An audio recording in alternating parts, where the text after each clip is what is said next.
اللہ کو یاد کرتے رہنا اللہ کو بڑا پسندیدہ ہے. چلتے پھرتے سبحان اللہ الحمدللہ لا الہ الا اللہ اللہ اکبر قرآن پاک کی تلاوت کرتے رہے. جس نے 10 دفعہ سورہ اخلاص پڑھی،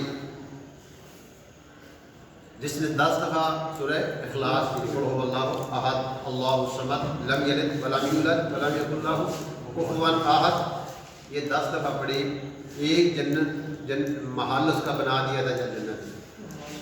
10 دفعہ قل هو اللہ پڑھنے سے جنت میں محل بن گیا. آپ نے مغرب سے شام مسجد میں گزار دیا وقت، آپ کے لیے جنت میں ایک محل بن گیا. آپ بازار میں سے گزر رہے، روزانہ ہم بازار میں سے گزرتے ہیں. لا الہ الا اللہ وحدہ لا شریک لہ الملک ولہ الحمد یحیی و یمیت وہو علی کل شیء قدیر.